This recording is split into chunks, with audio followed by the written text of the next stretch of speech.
দিন রাস্তা দিয়ে যাওয়ার সময় আমিন সাহেবের ব্যাগ থেকে একটা নোটের বান্ডিল পড়ে যায়। আসলে পড়ে যায় কথাটা বললে ভুল হবে। উনি পরিকল্পনা করেই এই কাজটা করেছিলেন। সেই রাস্তা দিয়ে আসিফ বাড়ি ফিরছিল। হঠাৎ রাস্তায় এতগুলো টাকা পড়ে থাকতে দেখে আসিফ বেশ চমকে ওঠে। আশেপাশে চোখ ঘুরিয়ে দেখে কেউ টাকাটা খুঁজছে কিনা, কিন্তু কেউ নেই। শেষমেশ টাকাটা সে হাতে তুলে নেয়। প্রথমে সে ভাবে এই টাকাটা যদি সে রেখে দেয় তাহলে তার অনেক সমস্যার সমাধান হয়ে যাবে। তাছাড়া কেউ তো দেখছে না। পরক্ষণে সেখানে সে মনে মনে বলে, সে এটা কি করছে? আর কেউ না দেখুক, তার আল্লাহ তাআলা তো দেখছে। সামান্য কিছু টাকার জন্য সে তার ঈমান নষ্ট করে দিবে? না, না, এটা কখনো হতে পারে না। এটা তার ঈমানের অপমান। সে ঠিক করে সে এখানে অপেক্ষা করবে। টাকাটার মালিকের হাতে সে তুলে দিবেই। এতক্ষণ ধরে আড়াল থেকে আমিন সাহেব সবটাই দেখছিল। তিনি এবার কৌশলের সামনে এসে এমনভাবে অভিনয় করল যেন তিনি কোনো মূল্যবান জিনিস খুঁজছেন। কিছুক্ষণ বাদে আসিফ এগিয়ে এসে বলল, আপনি কি কিছু খুঁজছেন? জি হ্যাঁ, আমার একটা মূল্যবান জিনিস হারিয়ে গেছে, সেটাই খুঁজছি।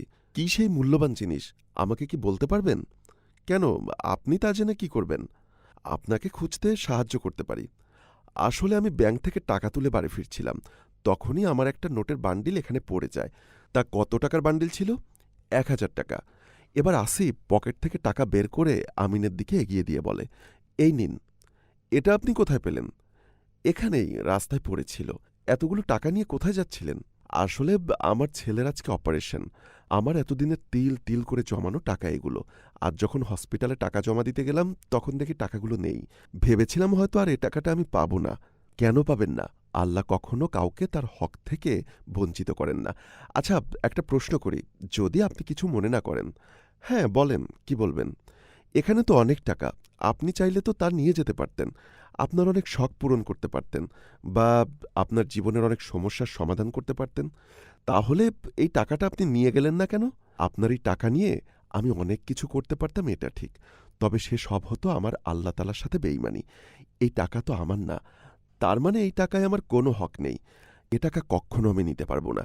এই টাকা নিয়ে আমি যে আনন্দ করতাম, ভবিষ্যতে হয়তো তার থেকে আমি নিজেই অনেক বেশি কষ্ট পেতাম। আচ্ছা, তুমি কি করো? তেমন কিছু না, বেকার, চাকরি খুঁজছি। আচ্ছা ঠিক আছে, শোনো, কালকে একটা কাজ করো, এই ঠিকানায় দেখা করো, চাকরি পেয়ে যাবে। সে একজন বিশ্বস্ত মানুষ খুঁজছে। ধন্যবাদ আপনাকে, আমি কাল এসে দেখা করব।